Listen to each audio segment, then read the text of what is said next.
Bien. Premier épître de Paul aux Thessaloniciens.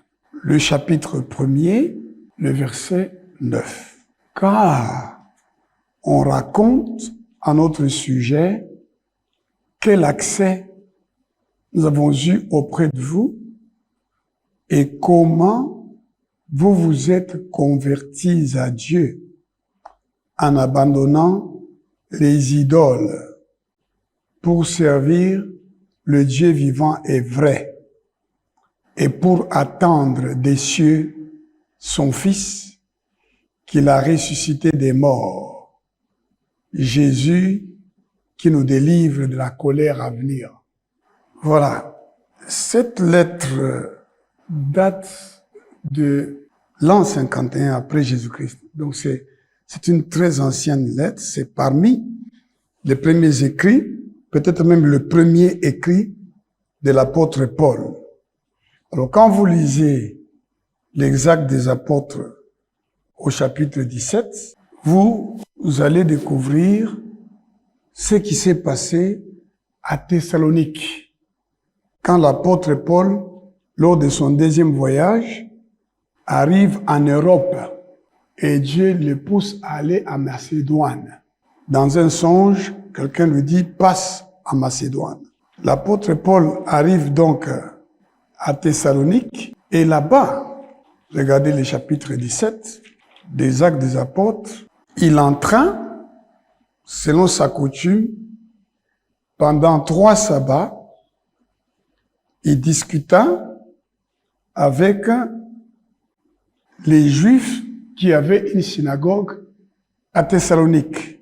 Thessalonique, c'est en Grèce ici. Hein. Cette ville existe jusqu'à aujourd'hui. Paul avait passé du temps à expliquer les Écritures, en faisant comprendre aux Juifs qui entraient dans la synagogue que l'Évangile concerne Jésus-Christ qui a souffert, qui est mort, qui est ressuscité des morts et qui est vivant. C'est celui-là en qui nous croyons. Quand nous disons que nous sommes chrétiens, c'est que nous avons été touchés dans notre cœur. Nous avons décidé de changer de comportement, d'être différents du reste des gens pour vivre en attendant la révélation de Jésus-Christ de Nazareth. En attendant que Jésus se révèle. La Bible nous dit que quelques-uns furent persuadés et ils se joignirent à Paul et Silas et une grande multitude de Grecs, parce que nous sommes en Grèce, des Grecs qui craignaient Dieu, pas des fanatiques, pas des gens qui venaient se rassembler en grand nombre autour de l'apôtre. Non, des gens dont le cœur était vraiment touché. La Bible dit que beaucoup de femmes de qualité se sont aussi converties et sont venues se joindre à Paul et à Silas. Si vous êtes vraiment une femme, un homme converti, vous aurez des combats. Et les combats qu'on va vous mener, ce n'est pas parce que Dieu n'est pas avec vous. C'est justement parce que Dieu est avec vous. Et que Dieu va manifester sa grâce envers vous, que les gens vont par jalousie vous combattre. Même ceux qui prêchent l'évangile, même ceux qui ont des églises, ils peuvent être jaloux de vous parce que vous avez quelque chose qui vient de Dieu. Et la Bible dit, les Juifs jaloux, et les jaloux peuvent venir des faux frères et des fausses sœurs, mais aussi des fausses sœurs et des faux frères de votre propre famille. Et Jésus avait dit que tu auras pour ennemis les gens de ta propre famille. Donc des gens de ta propre famille vont avoir de la jalousie. Parce que tout simplement, tu réussis dans tes études. Tout simplement, tu t'es marié. Tout simplement, tu as des enfants. Tout simplement, tu es en bonne santé. Tout simplement parce que tu as un bon travail. Tout simplement parce que Dieu te donne la grâce de t'acheter une maison. Et il y a des gens qui vont faire même des prières et des jeûnes pour que tu meurs. Tu dois savoir ça. Il y a des gens qui se réjouissent quand tu vis dans la souffrance. Quand tu as des problèmes, ils sont heureux. Mais quand ils apprennent que la grâce de Dieu est sur toi et que Dieu te fait du bien, Dieu t'utilise, ils vont te combattre. C'est ce que la Bible nous dit ici. Les Juifs jaloux, nous sommes là à Thessalonique. Les Juifs jaloux prirent avec eux quelques méchants hommes de la populace, provoquèrent des attroupements et répandirent l'agitation dans la ville. Ils se rendirent à la maison de Jason et ils cherchèrent Paul et Silas pour les amener vers le peuple. Ils voulaient les tuer. Ne les ayant pas trouvés, ils traînèrent Jason et quelques frères devant les magistrats de la ville en criant « Ces gens qui ont bouleversé le monde sont aussi venus ici et Jason les a reçus. » Mon frère, si tu n'as pas encore bouleversé le monde, c'est que tu n'as rien. Sokozo Ningisa, Ndago na yote, famille na yote, les gens ne s'agitent pas autour de toi. Tu n'as rien. Tu n'es pas utilisé par le Seigneur. Si tu t'es réellement converti, c'est le sujet de cet enseignement. Si tu t'es réellement converti, tu as la lumière de Dieu en toi. Tu es devenu la lumière. Tu déranges les gens qui sont dans les ténèbres. Tu déranges ceux qui ne croient pas dans le Seigneur, qui sont dans les églises. Tu vas les déranger. Quand le Seigneur m'a donné la grâce de venir à lui très jeune, j'étais touché par une chorale qui chantait. Mais quand je suis entré dans la chorale, qu'est-ce que l'un des pasteurs m'a dit? Pasteur Théodongo, apana kuivafua tabale bantu bale, ni bapagano. Ah, ne tiens pas compte de ce qu'ils font. Ce sont des païens. Toi, efforce-toi d'apprendre. Il s'est moqué de moi. Je n'arrivais pas à chanter. Je n'avais pas la voix pour chanter. Mais des frères, au lieu de m'aider, au lieu de m'encadrer, ils s'est moqué de moi. Et l'un de leurs pasteurs a dit, c'est parce que ce sont des païens. Il y a des comportements que ne peut pas avoir une chrétienne ou un chrétien. Il y a des attitudes qu'un chrétien ne peut pas avoir. Il y a des paroles qui ne peuvent pas sortir de la bouche de quelqu'un dont la parole de Dieu est enracinée dans le cœur. Si tu as ce genre de comportement encore, tu as ce genre de paroles, dis-toi, ma sœur, mon frère, que tu n'es pas encore converti. Et la Bible nous apprend que l'apôtre Paul a été obligé de partir avec Silas la nuit. Ils sont allés à Bérée, où ils ont trouvé des Juifs qui avaient des sentiments plus nobles. Pourquoi la Bible dit qu'ils avaient des sentiments plus nobles? Parce qu'ils méditaient la parole jour et nuit. Ils vérifiaient si ce qui était écrit était vrai, si ce que l'apôtre Paul leur prêchait était vrai. Et la Bible nous dit, ces Juifs, les Béréens, donc les Béréens, ces Juifs avaient des sentiments plus nobles que ceux des Thessaloniques. Ils reçurent la parole avec beaucoup d'empressement. Une personne qui est noble, que Dieu même admire, elle s'empresse pour la parole de Dieu. Beaucoup de gens qui viennent dans nos églises ne s'empressent pas pour la parole de Dieu. La parole de Dieu, ils ne la connaissent même pas. Ils ne la lisent pas. Et quand ils viennent dans l'église pour l'écouter comme maintenant, ils l'écoutent avec des sentiments divers dans leur cœur. Il n'y a pas de profondeur dans leur cœur. La parole touche à peine au-dessus et après ils oublient. Ils n'ont pas de racines profondes pour la parole de Dieu. Et ils vont vivre, ils vont parler selon l'homme, selon ce qu'ils ont appris à l'école ou dans la rue ou chez les amis ou chez les parents. Ils ne vont pas parler, ils vont pas faire preuve d'un langage spirituel, d'un langage des hommes et des femmes qui connaissent les Écritures. Non, non, non. Ils ont de l'empressement pour les choses du monde, pour les spectacles du monde, pour les conversations, pour les téléphones, pour la télévision. Ils ont l'empressement, mais pas pour la parole de Dieu. La Bible dit, ils reçurent la parole avec beaucoup d'empressement. Ils examinaient chaque jour les Écritures, chaque jour, pour voir si ce qu'on leur disait était exact. Plusieurs d'entre eux crurent, ainsi que beaucoup de femmes grecques, de distinction et beaucoup d'hommes. Mais quand les Juifs de Thessalonique, ces soi-disant chrétiens, sûrs que Paul annonçait aussi à Bérée la parole de Dieu, ils vinrent y agiter la foule. Alors les frères firent aussitôt partir Paul du côté de la mer.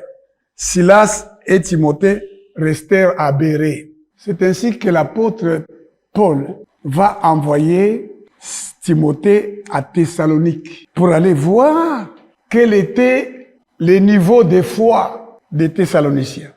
Vous savez, l'apôtre Pierre et Jean ont rencontré un paralytique que Jésus avait laissé là, devant le temple. Et ce paralytique leur a demandé de l'argent. Ils lui ont dit, nous n'avons ni or ni argent, mais ce que nous avons, nous te le donnons. Et avant de lui dire ça, ils lui ont dit quoi? Regarde-nous, Otoangari. Et la Bible dit, il les regardait fixement. Je vais lire ça. Actes des Apôtres, chapitre 3.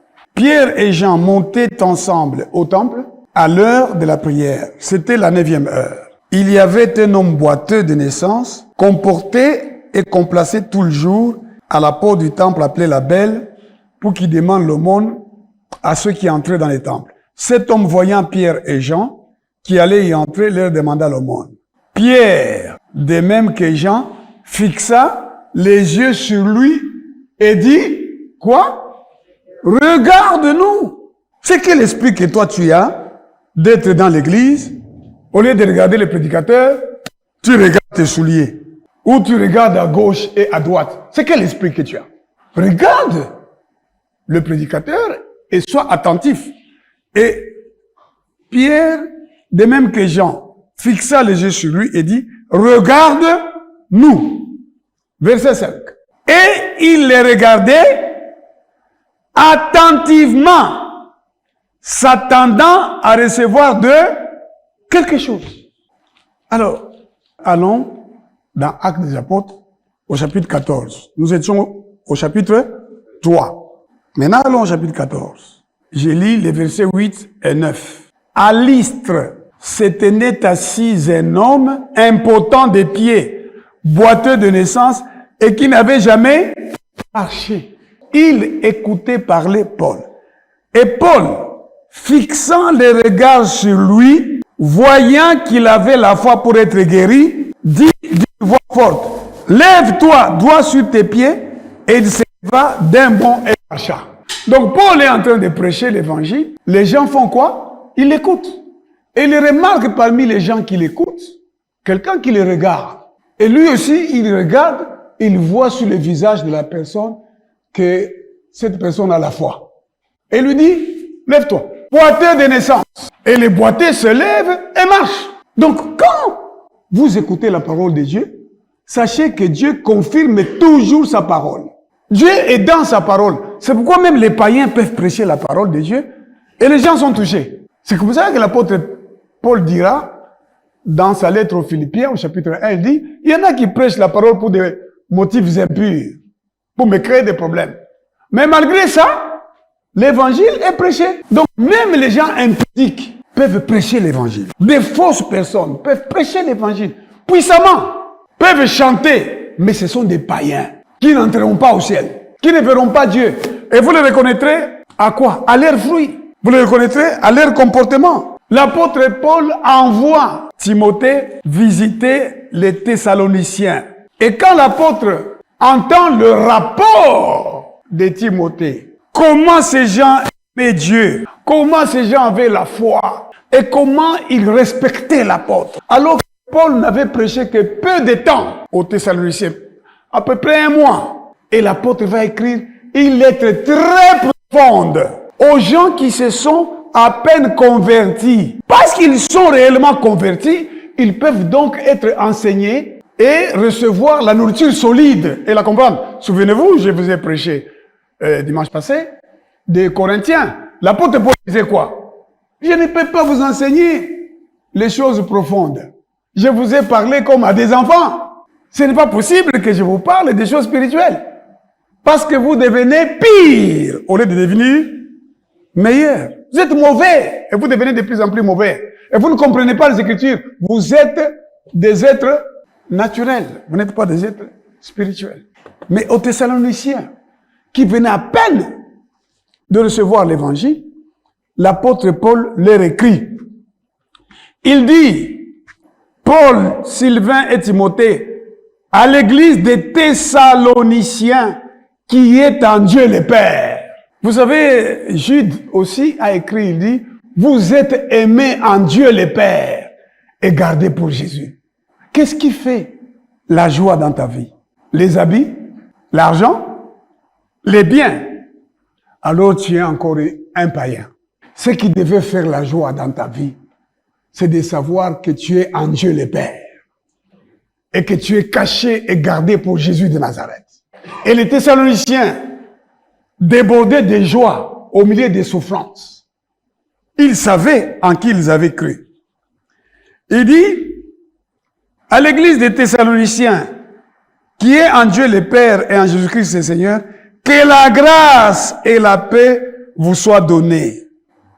Et l'apôtre de continuer. Nous rendons continuellement grâce à Dieu pour vous tous, faisant mention de vous dans nos prières. Donc, après avoir appris comment ces gens se sont réellement convertis, si tu étais réellement converti, ma sœur, mon frère, mais les gens parlaient de ta conversion.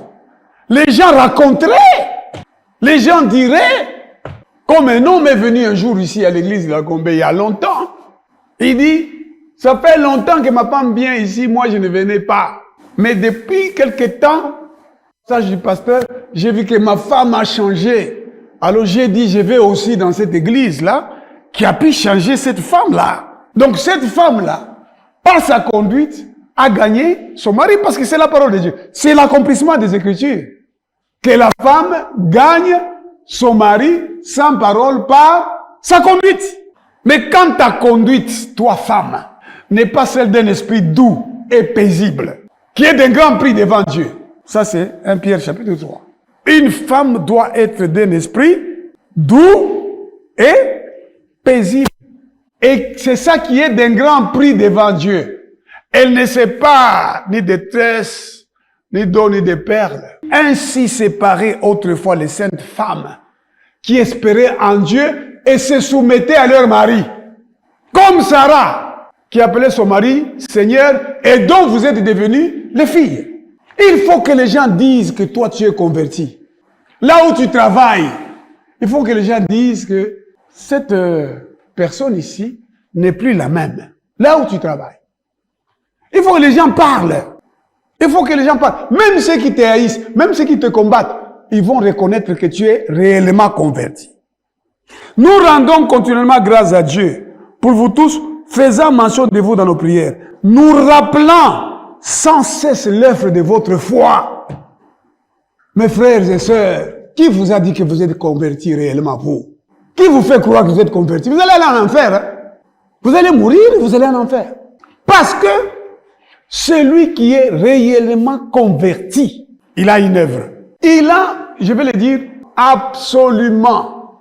Parce que tu es converti. Parce que tu aimes le Seigneur. Parce que l'amour de Dieu est versé dans ton cœur. Tu aimes le Seigneur. Absolument, tu vas vouloir faire quelque chose pour Dieu. Je vais vous dire, j'étais encore élève. Papa nous a donné de l'argent à moi et à mes frères. Moi, j'ai dit à mon père, j'ai des choses que je voudrais acheter. Et je vais utiliser cet argent pour vendre. Et après, je m'achèterai ce que je veux. Et c'est ce que j'ai fait. J'ai fait quelques activités. Et j'ai eu très vite de l'argent. Et puis, un jour, j'ai acheté une paire de souliers. Je suis venu, j'ai trouvé mon père assis. J'ai dit, Tata, bino vilato bino na kuvote là. Na mfalanga yo na kapote ja. Na monnaie mon bénéfice na kuvote kilato. J'ai traduit. J'ai dit, papa, cet argent que tu m'as donné, j'ai fait le commerce. Maintenant, j'ai gagné de l'argent. Et j'ai acheté cette paire de souliers, toute neuve. C'est pour toi. Il a pleuré, mon père. Il était touché par l'amour. C'est par l'amour. C'est l'œuvre de l'amour. J'aimais mon père réellement. Et le jour qu'il est mort, j'ai pleuré pendant longtemps. D'où vient l'église de la Gombe? De mes pleurs. Et un jour, je vois le Seigneur en songe qui me dit, je viens tous les jours, les dimanches, dans cet appartement, ici à Royal. Vous ne m'adorez pas, pourquoi? Et puis toi, tu ne fais que pleurer ton père. Mais regarde ton père. Elle me montre sous les aisselles mon père, vêtu de blanc. Quel bel homme! Il dit, il est là. Alors arrête de pleurer. C'est là que j'ai arrêté de pleurer mon père. J'ai su que mon père était dans la gloire de Dieu. Et Dieu s'était arrangé pour qu'on m'annonce la mort de mon père, mais qui ne meurt pas. J'arrive, il n'est pas mort. Et moi, j'ai prié mon père qui était dans le coma, il est sorti du coma, pour qu'il reconnaisse que Jésus-Christ est son sauveur. Parce qu'il a dit à sa sœur, Bona kombana, mais nous mungu na shetani bona kombana bona nifuia. Il dit ça, il se réveille du coma, il dit ça. Ah bon? Nani njota wina. Alors je suis venu, j'ai prié pour mon père, et voilà le Seigneur m'a montré où il était. Et j'étais heureux. Et le même jour, j'ai commencé l'église d'Agombe avec 3 personnes. Comment? Donc quand je me réveille, c'est le matin, c'est le dimanche. C'est au 4e niveau à Royal ici. Je regarde là, il y a 3 demoiselles qui disent, pasteur, nous sommes venus prier avec vous. Des filles que j'ai rencontrées dans des prières ailleurs, à Lemba, quitte Lemba. Et on a commencé l'église et on a fractionné les pains, on a levé la coupe, on a béni le Seigneur et l'église de la Gombe avait commencé. Si quelqu'un est en Christ, il est une nouvelle créature. Les choses anciennes sont passées. Toutes les choses sont devenues nouvelles. Et il y a des caractéristiques. L'apôtre Paul dit, je me souviens de vous Thessaloniciens, dans mes prières, me rappelant l'œuvre de votre foi. Mes frères et sœurs, où est l'œuvre qui montre que vous avez la foi? Lorsque je suis venu à Christ, en écoutant une louange dans une église, je pense que j'avais à peu près l'âge du fils de Maurice, là. Moi, je n'avais pas la voix pour chanter. Je suis allé, et puis personne ne m'a jamais dit, bon, la motema. Non, je me suis levé moi-même, je me suis mis à genoux. J'ai 17 ans, je crois, 17 ans, quelque chose comme ça, là. Avec beaucoup de cheveux, vous ne pouvez pas imaginer ça. Donc, je ressemble à ces jeunes gens bandits avec des jeans et tout ça. Mais je vais là-bas, je me mets à genoux. Les gens ont pleuré dans cette église-là. Voir un homme comme moi. Et on me voyait quitter l'école. Moi, j'allais à pied, mes frères. Pour ceux qui connaissent la Katouba, j'ai quitté la Katouba à pied. J'allais à l'école. Et de l'école, je revenais affamé, hein, sans savoir si je vais manger, parce qu'on vivait dans la pauvreté, mais j'allais d'abord à l'église, en uniforme. Je vais là-bas pour répéter, les gens se moquent de moi, parce que j'ai commencé à la voix soprano, on m'a enlevé, on m'a mis à la voix alto, on m'a enlevé, on m'a mis à la voix ténor, et puis on dit non, ou un de tout coup basse, va seulement à la voix basse. Quand j'arrive à la voix basse, il y a un monsieur là, il est lancé comme ça. Alors il me dit, est-ce que t'aweza est-ce que tu pourras? Des chrétiens, regarde comment il me décourage. Et là, il a une belle voix basse, parce que quand on chante, là c'est et lui il fait il me regarde. Est-ce que tu sauras faire ça? Et un jour, il n'était pas là. Et nous, on devait aller chanter quelque part. Toute la chorale me dit, Théo, est-ce que tu as... Parce qu'il fallait entonner, si les bassistes devaient entonner. Il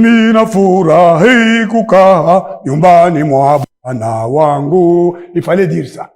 Est-ce que nous sommes allés chanter? J'ai chanté, sans problème. Et tout le monde était content. L'œuvre de la foi. Il n'y a personne qui me demandait ça. C'était à moi, c'est le feu qui brûlait à moi. Mais pourquoi vous, le feu ne brûle pas en vous? Comment pouvez-vous dire que vous êtes convertis sans pouvoir montrer l'œuvre de votre foi? Qu'est-ce que Jean-Baptiste a dit à toutes ces personnes qui sont venues nombreuses pour se faire baptiser? Il dit, qui vous a appris à fuir la colère à venir? Produisez des œuvres dignes de la repentance. Si quelqu'un est réellement converti, ça brûle là-bas. La personne veut servir le Seigneur. La personne veut passer la nuit dans l'église. La personne veut faire quelque chose. C'était ça, les Thessaloniciens. Nous rappelant sans cesse l'œuvre de votre foi. le travail de votre amour. Où est le travail de ton amour, mon frère, ma soeur? Où est le travail de ton amour dans l'église? Je te demande, non? Tu viens ici dans l'église depuis combien de temps? Où est le travail de ton amour pour Dieu? Où est-il? Moi, j'étais dans la chorale. C'est là que j'ai commencé. Il est vrai qu'il s'est passé des choses qui m'ont amené loin du Seigneur. Mais je vais vous dire quelque chose, mes frères. Ça, c'est mon expérience. Et j'ai toujours cru que ça doit être l'expérience de tout le monde. Lorsque j'ai 18 ans, certaines choses m'amènent loin, jusqu'à 30 ans. Pendant 12 années, figurez-vous que je pouvais aller dans un bar. Parce que moi, j'allais dans les bars, les boîtes de nuit. Moi-même, personne ne me le dit. Je suis au milieu, là, je regarde comme ça, je dis, qu'est-ce que je fais ici? C'est pas ma place. Et puis je vais rentrer, je dis, Dieu, délivre-moi. Parfois, les pasteurs viennent me voir. Et moi, je ne me cachais pas, c'était pas un hypocrite. Les pasteurs, quand ils faisaient leur visite, là, surtout à l'approche de Noël, ils arrivent, ben, ils me trouvent en train de boire la bière. Et puis je dis, bon, est-ce que je vous en offre aussi? Oh non, papa Ngoyo, on est tous chez eux. Mais si, tu te moques de nous. Non, c'est pas ça. Ben, je bois. Délivrez-moi. Je leur ai dit, délivrez-moi, priez pour moi. Ils priaient pour moi. Et puis, quand je suis allé sur le campus, je suis entré dans la chorale du campus. Il y a certains Rwandais qui se disent ici, Congolais, avec qui j'ai chanté dans la chorale. Ils étaient Rwandais et ils avaient la bourse rwandaise. Mais ils disent ici, j'en ai croisé quelques-uns. Vous pouvez aller dire aux autres Congolais, mais pas à moi.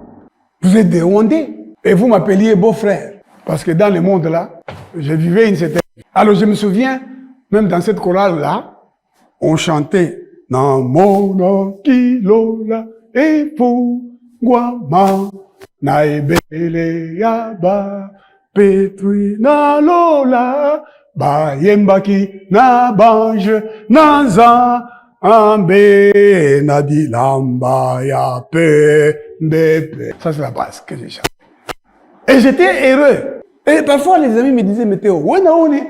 Où est-ce qu'on est ?» Je dis « Attends, mais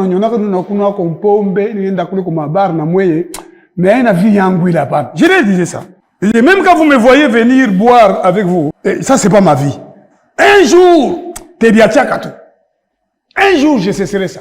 Et beaucoup de mes amis de l'université se sont convertis en me voyant moi revenir à Christ. Et quand j'ai eu 30 ans, le Seigneur m'a ramené à lui. Mes frères, mes sœurs, je dormais dans une chambre en Gili. L'Esprit du Seigneur est venu sur moi. Mes yeux se sont ouverts. J'ai commencé à lire la parole de Dieu. Dans la chambre. Et je suis sorti chez mon ami où les gens s'amusaient. C'était un lieu où les jeunes gens se rencontraient. Il y avait déjà beaucoup de gens dans les salons. Et je sors. Personne ne m'a enseigné. J'ouvre la Bible. Romains chapitre 8, verset 14 à 17. Et puis, voici ma première prédication. Je sors, ce sont des amis qui me connaissent, avec qui on blague. Je sors, je dis, Dieu c'est mon Père. Il est écrit. Et j'ai commencé à prêcher. Parce que c'était au Nénine. Qu'est-ce qui est arrivé? Et je suis parti prêcher dans les bus. Parce que j'étais réellement converti. Si tu es réellement converti, où est l'œuvre de ta conversion? Qu'est-ce qui montre que tu es converti? Si tu es réellement converti, pourquoi tu n'as rien comme œuvre de la foi, comme travail de l'amour? Je me rappelle, dit l'apôtre Paul aux Thessaloniciens, sans cesse l'œuvre de votre foi, le travail de votre amour, la fermeté de votre espérance en notre Seigneur Jésus-Christ devant Dieu notre Père. Nous savons, frères bien-aimés de Dieu, que vous avez été élus.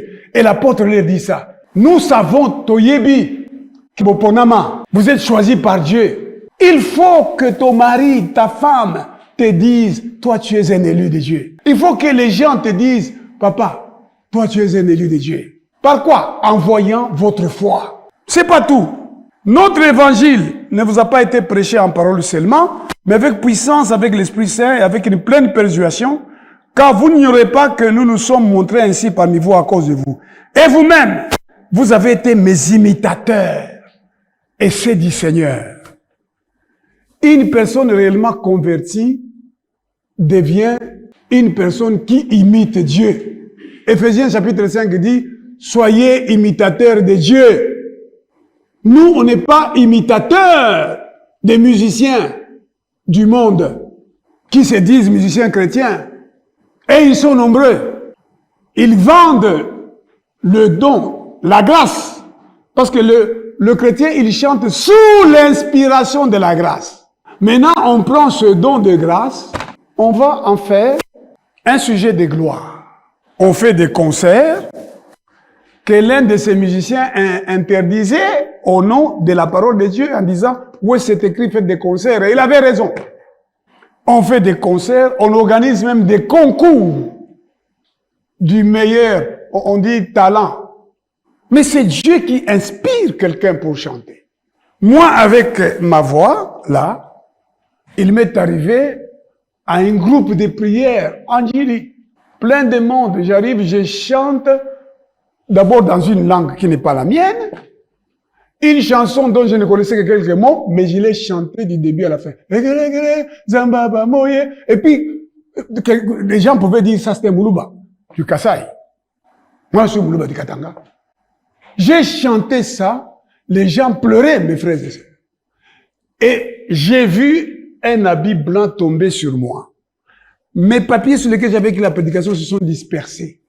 J'ai prêché. Un jour, à l'église de la Gombe, quand nous étions à l'ex-CIZ, je me suis mis à chanter « Atamilele, Atamile ». Alors, une personne qui nous combattait a été jetée par terre.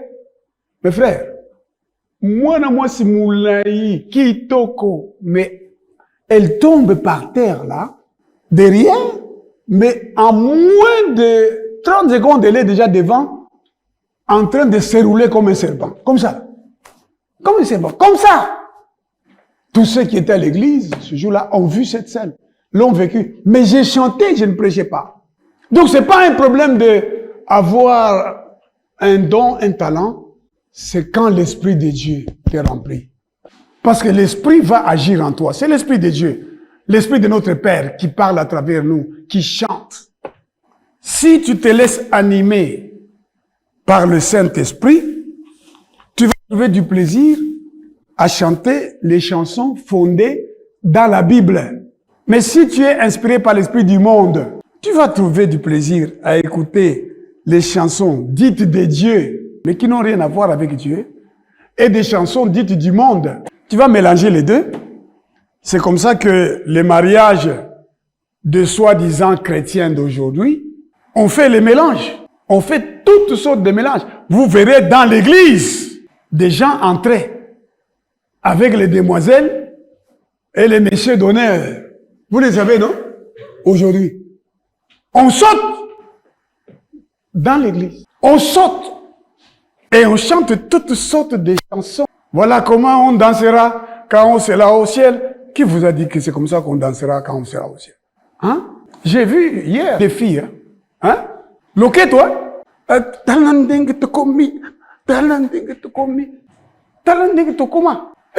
on fait les feintes. Bassin, tout ça. Le monde entier.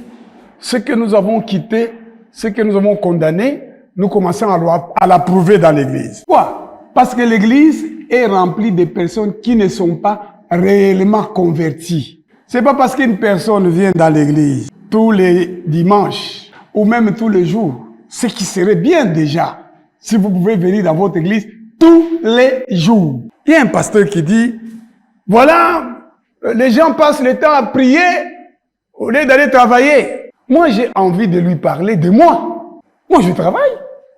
Je suis avocat, je suis professeur d'université. Mais ça ne m'empêche pas de prier tous les jours. Et quand j'exercerai une fonction d'État, je serai d'abord et toujours un homme de prière pour découvrir qu'est-ce qu'il faut prendre comme décision. Qu'est-ce qu'il faut faire. Dieu, c'est le Dieu de la guerre, c'est l'éternel Dieu des armées. Je lui demanderai de combattre pour mon pays. Qui vous a dit que le fait que les gens vont prier, ils perdent le temps au lieu de travailler? C'est quel évangile ça? L'église, nous trouvons dans l'église, la Bible dit des femmes de qualité, des femmes de distinction. On trouve comment la femme de l'intendant d'Hérode, on trouve des gens qui géraient les impôts dans l'église. Et ils étaient tous les jours assidus au temple. Et après, ils allaient faire leur travail sous l'inspiration de la grâce. Le problème, c'est, es-tu réellement converti? Voici ce que l'apôtre Paul dit. Il dit, non seulement en effet, la parole du Seigneur a retenti chez vous. Il faut que la parole de Dieu retentisse dans ta vie. Si la parole de Dieu retentit en toi, tu ne vas pas te taire. Tu ne vas pas te taire. Il y a quelqu'un qui s'est fâché contre moi. Malheureusement, cette personne nous a déjà quittés. C'était une personne illustre dans ce pays. Nous étions en Maca. On m'avait placé aussi au motif que j'ai prêché contre le président de la République. J'étais en prison pour ça. Et quand on échangeait, moi je disais toujours, la Bible dit, il s'est fâché. Il dit, parle toi-même, parle toi-même. Pas tout le temps citer les Écritures. Je lui ai dit, mais pourquoi ça t'irrite que je cite les Écritures? Qu'est-ce qui te dérange? Je lui ai dit, c'est quoi qui te dérange dans ta vie? C'était la lumière contre les ténèbres. Que la parole de Dieu retentisse dans ton cœur, tu vas la faire retentir autour de toi. Tu vas être dans les bureaux, tu vas pas te taire. Tu vas ouvrir la bouche et tu vas parler avec puissance. Tu vas parler, les gens vont écouter. Mais parce que la parole de Dieu n'a jamais retenti chez toi, c'est pourquoi, là où tu travailles, est-ce que là où tu travailles, on te connaît comme chrétien ou comme chrétienne? Là où tu étudies, comme élève ou comme étudiant, est-ce que la parole de Dieu a retenti? Moi, un jour, un de mes responsables des élèves s'est fâché contre moi. Il dit, mais toi, comment tu as pu convaincre notre directeur à prendre ta chorale dans les véhicules? J'ai dit, mais est-ce Wapi? Et le directeur a pris la chorale pour aller au deuil de notre gouverneur de la banque, quand je travaillais à la banque centrale. J'ai vu le directeur, monsieur le directeur, est-ce que tu peux prendre la chorale? Et puis je lui prêche.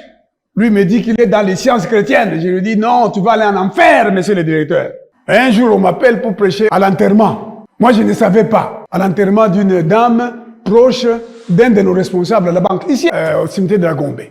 Et j'arrive là, je commence à prêcher, je dis, ceux qui sont dans les sciences chrétiennes, Rose Croix. Je me retourne, je regarde les gens, qui m'ont raboué. Et tout ça, j'ai dit, bon voilà, la femme, qui est deuxième femme, elle ne va pas entrer au ciel. Et quand je quitte là, je pars, quelqu'un m'appelle et dit, pasteur, mais la femme là qu'on a enterrée, c'est la deuxième femme de quelqu'un. Et tout ce que tu disais là, c'est sous ces gens-là qui sont dans les sciences chrétiennes et autres. Quelqu'un que je ne vais pas nommer, un homme politique, qui a commencé dans les années, était là. Il m'a suivi. Il m'a même invité. Il me dit, mais ce que vous prêchez là, pasteur Théodore, il faut que la parole de Dieu retentisse en toi et que tu la fasses retentir. Si tu es réellement converti. Peu importe les circonstances que tu traverses, c'est le Seigneur qui prend soin de toi. Même le peu là que tu obtiens, bénis le Seigneur pour ça. Et il te donnera beaucoup quand il le faudra. Alors, non seulement la parole du Seigneur retentit chez vous, dans la Macédoine et dans l'Achaïe, mais encore votre foi en Dieu s'est fait connaître en tout lieu. De telle manière que nous n'avons pas besoin d'en parler. Un jour, un prédicateur est venu à l'église de la Gombe, il commence à prêcher, et puis il dit, quand on vient dans l'église de la Gombe, mais on sent que Dieu est là. Et puis il ajoute, il dit, voyez votre pasteur ici. Lui, quand il lit la Bible, pour lui, ce qu'il lit là, c'est ça qui est vrai. Il est vraiment un homme de foi. Alors, donc, je ne comprenais pas qu'il dise ça. Pourquoi? Parce que, normalement, tout chrétien doit savoir que ce qui est écrit, c'est ça qui est vrai, c'est ça qui va s'accomplir. Moi, c'est ce que je crois. Je crois en ce qui est écrit. De tout mon cœur, je crois dans le Seigneur Jésus-Christ de Nazareth. J'espère dans le Seigneur. Je disais à mon médecin, j'ai dit, docteur, vous êtes en train de me soigner, mais vous ne me guérirez pas. Celui qui guérit s'appelle Jésus-Christ de Nazareth. Amen. Je lui ai dit. Il me dit, bon, il y a des complications. Je dis, ne parlez pas de complications. Le Seigneur, vous continuez à soigner, le Seigneur va guérir. Parce que la parole, elle est claire. Je suis l'Éternel qui te guérit de toute maladie. Il faut qu'on vous connaisse comme une femme de foi, comme un homme de foi, où que vous alliez. les jours que vous serez réellement convertis. Même votre conversation changera. Même ma solo na monoko. Et que bon voilà. Même la façon de regarder les gens sur la route va changer. Quand tu n'étais pas converti, tu pouvais regarder les femmes et les déshabiller du regard. Vous savez qu'il y a des hommes qui déshabillent les femmes seulement avec le regard. Hein? Ils te regardent, tu as même honte. Parce que c'est un païen. Mais quand quelqu'un est converti, il regarde avec des yeux purs. Il te regarde avec le respect. Il te dit bonjour. Bonjour monsieur, bonjour madame. Parce que Aza, si on a respect. Et autres wapi, na molimo mosanto. Il y a beaucoup de choses à dire là-dessus, mais je voudrais terminer par 2-3 petites choses encore, car on raconte à notre sujet quel accès nous avons eu auprès de vous, l'apôtre Paul. Il parle de la manière dont les Thessaloniciens ont reçu la parole telle qu'elle est. Les Thessaloniciens ont reçu la parole telle qu'elle est. C'est pour ça qu'elle a produit des fruits en eux. Il dit, nous avons eu accès à vous. Il y a des gens, ma sœur, mon frère, auxquels Dieu a difficilement accès, auxquels les hommes de Dieu ont difficilement accès. Vous prêchez l'évangile, mais ça ne lui dit rien. Mais il y a des gens qui écoutent la parole de Dieu et ils vous reçoivent comme des serviteurs de Dieu. Il dit, ça c'est Dieu qui me parle. Ça c'est pas un homme qui me parle. Ça c'est pas le pasteur Théodore qui parle. C'est le Dieu qui a fait les cieux et la terre. Parce qu'ils connaissent les Écritures. Dieu dit, je t'ai fait Dieu. Dieu prend ses serviteurs, même le Fils de Dieu, pour qu'il vienne parler aux hommes, il a dû se faire homme. Donc Dieu parle aux hommes par les hommes. Il ne faut jamais, mes frères et sœurs, et je ne vous le demanderai jamais, il ne faut jamais attribuer aux hommes de Dieu ce que Dieu ne leur a pas attribué. Respectez-nous. La Bible dit, ayez pour nous de la déférence. Deux choses, ayez pour nous beaucoup d'affection. Si tu étais réellement converti, tu aurais beaucoup d'affection pour les pasteurs qui te prêchent. Beaucoup d'affection. C'est la Bible qui dit ça. Ayez beaucoup d'affection pour ceux qui vous dirigent dans le Seigneur, qui vous enseignent. Si vous êtes réellement converti, vous allez avoir beaucoup d'affection. Vous êtes chez vous, j'ai prié pour le pasteur Théodore. J'ai prié pour sa maison. J'ai prié pour l'église. Et vous vous levez, vous dites, ah, je vais à l'église et après je vais un peu saluer mon pasteur. Ah, ça c'est un don que je vais aller faire à mon pasteur. Moi, je ne reçois pas de dons. Et je ne les demande pas. Mais la Bible dit que vous devez faire des dons. Moi, je ne reçois pas de dons. Moi, je fais des dons. Et Dieu me bénira pour ça. Mais vous devriez, vous, les chrétiens, avoir beaucoup d'affection. Et la femme du pasteur que je suis ne va pas seulement avoir l'amour d'une femme, mais elle doit, en plus de l'amour qu'elle a en tant que femme envers l'homme qu'elle a épousé. Vous aviez suivi quand on s'est marié, on m'a appelé mon amour Théodore Ngoy. Vous aviez suivi ça? Amen. Hein? Mon amour Théodore Ngoy. Je te promets. Hein? Soumission, fidélité. Et quoi encore là? Obéissance. Cet amour-là doit être multiplié par l'amour du serviteur de Dieu. Amen. L'affection. Donc, elle aime non seulement le mari, mais aussi l'homme de Dieu. Et cela, ce n'est que lorsqu'on est réellement converti. Parce que l'Esprit de Dieu, l'amour de Dieu est versé dans nos cœurs par le Saint-Esprit. Donc, vous aimez, même y compris mon fils qui est là. Il aime son père, mais s'il est réellement converti, il aura en plus l'amour envers le serviteur de Dieu, qui est en même temps son père. Et l'apôtre Paul dit, on raconte à notre sujet quel accès nous avons eu auprès de vous. Et Qu'est-ce que ça veut dire? Ça veut dire que les Thessaloniciens écoutaient l'apôtre Paul comme ils écoutaient Dieu lui-même. Ils ne l'écoutaient pas en regardant à gauche, à droite ou à gauche. En regardant. Est-ce que vous savez qu'il y a d'autres personnes pendant que tu parles à haut en écolo? Il y en a. Pendant que tu parles, le regarde en haut. Tu lui dis, mais tu m'écoutes? Oui, j'écoute. Matoy et Zawana. Hein? Il y a des gens comme ça. Mais les oreilles sont là, non? Parce qu'on a des païens et des païens qui vont dans les églises pendant longtemps, qui sont animés par l'esprit de l'erreur, l'esprit des ténèbres, qui ne comprennent pas les Écritures. Mais l'apôtre Paul dit, vous les Thessaloniciens, on raconte comment nous avons eu accès à vous, accès auprès de vous. Et comment, et je vais terminer par là, on raconte comment vous vous êtes convertis à Dieu. On raconte. Il faut pas tout solo là. Il faut que les gens parlent. Et dit non, mais tu connais tel monsieur qui s'appelle tel. Non, cette personne-là a changé. C'était un féticheur. C'était un homme mauvais. Tu connais cette fille-là. C'était une fille pas bien. Il faut qu'on rende des témoignages. Que les gens du dehors rendent témoignage de votre conversion. Il faut qu'on raconte votre conversion. Il faut que les gens racontent votre conversion. Tabitha a été ressuscité parce qu'il y a des femmes qui ont raconté à l'apôtre Pierre sa conversion et ses œuvres de la foi. Il a été ramené à la vie. Qu'est-ce qu'on raconte à ton sujet? Qu'est-ce que les démons racontent à ton sujet? Et qu'est-ce que Dieu raconte à ton sujet? Parce que voyez-vous mes frères, avant son élévation, qui est passée par son humiliation, Job avait une histoire racontée par Dieu. Satan, as-tu vu mon serviteur Job? Il n'y a pas un homme comme lui sur la terre. Mon frère, quelle est l'histoire que Dieu raconte à ton sujet?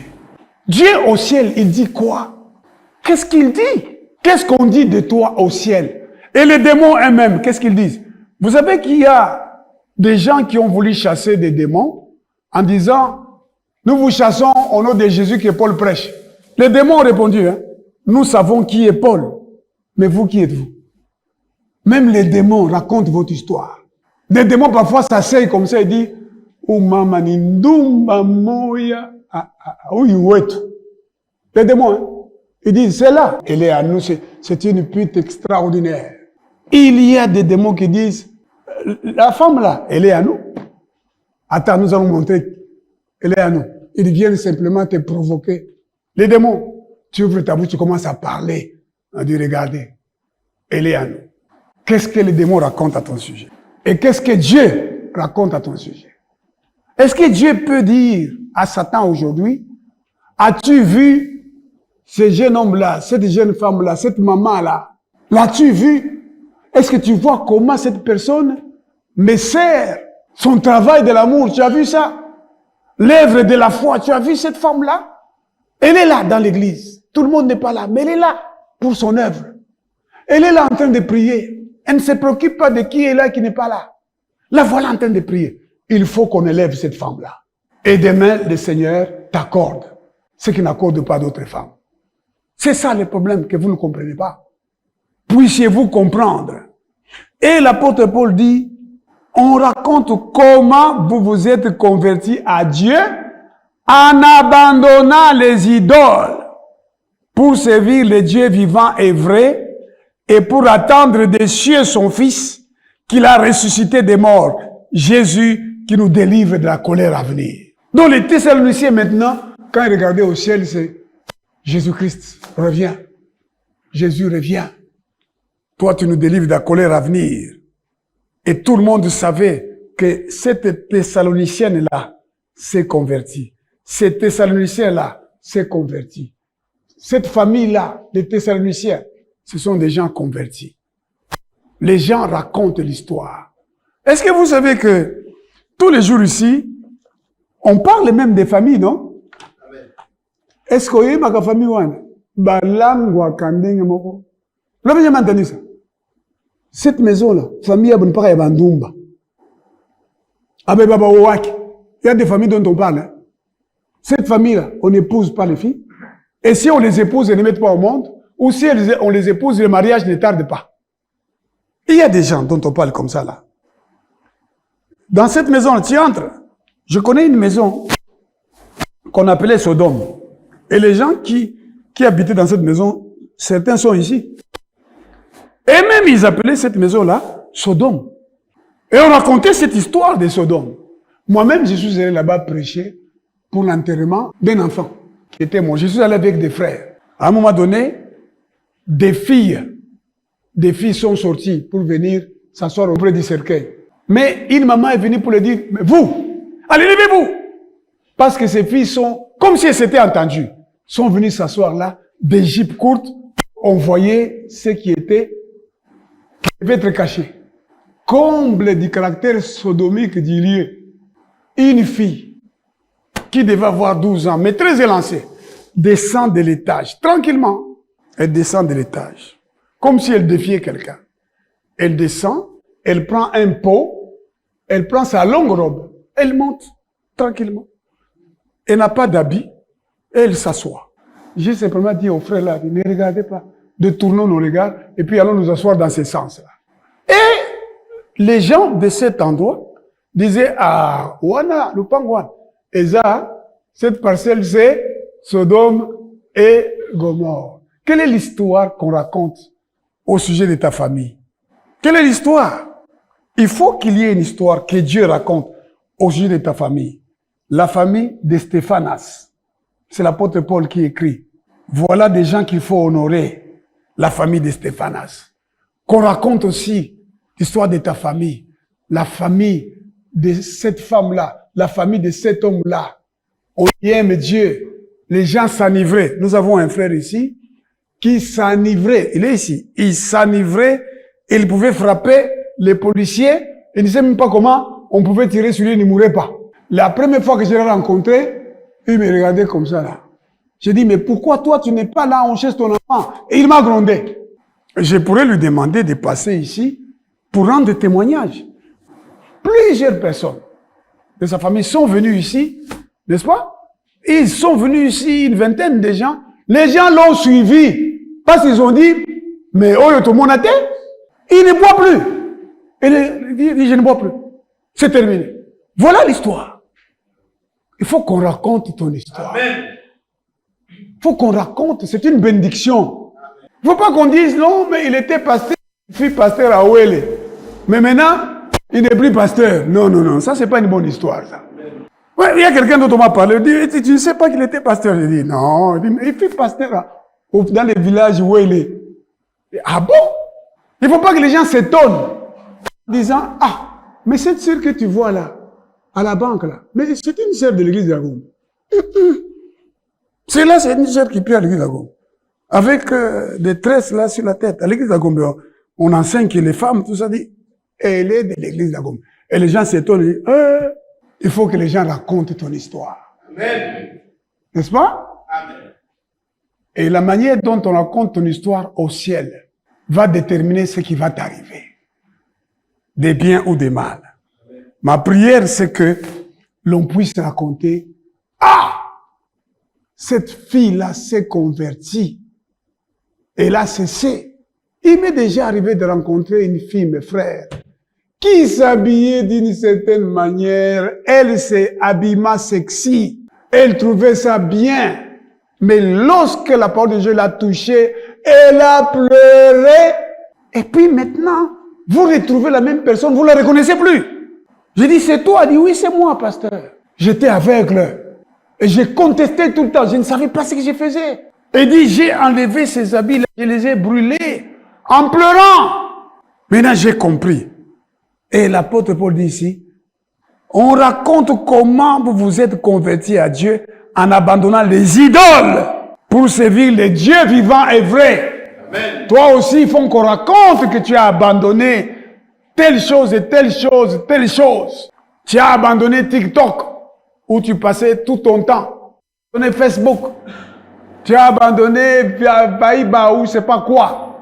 Savez-vous qu'il y a des gens qui passent des heures et des heures sur ces réseaux sociaux? Est-ce que vous le savez? Des heures et des heures.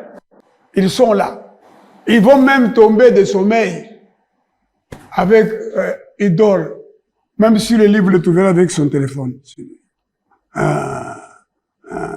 Quand il se réveille, il va d'abord regarder dans son téléphone. On m'a envoyé un message. On m'a envoyé un message.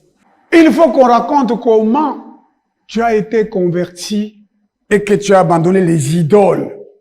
Les idoles, l'idole c'est quelque chose qu'on aime aussi, qu'on idolâtre, comme les téléphones, comme les réseaux sociaux. Toi, qu'on te trouve en train de méditer, matin, midi, soir, la parole de Dieu. Et le Seigneur lui-même racontera ton histoire.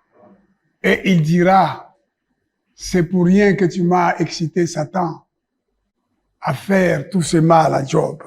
C'est un homme droit, honnête et intègre. Il n'y a pas un homme comme lui.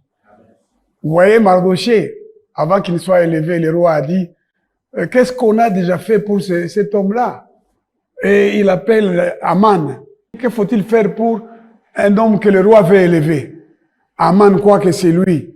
Il dit non, qu'on lui fait porter les habits du roi, qu'on le promène sur le cheval du roi. Il dit, tu vas aller faire ça pour l'homme qui se couche là, à la porte. Il y avait une histoire qui était racontée. Il y avait une histoire qui a été racontée sur les Thessaloniciens. Il faut qu'on raconte aussi ta conversion. Si tu étais converti, tu aurais une œuvre de la foi. Tu aurais le travail de l'amour. Et tu aurais une histoire. Aujourd'hui, prends la décision. Et cela va se faire et tu verras la gloire de Dieu. Amen. Que Dieu bénisse sa parole.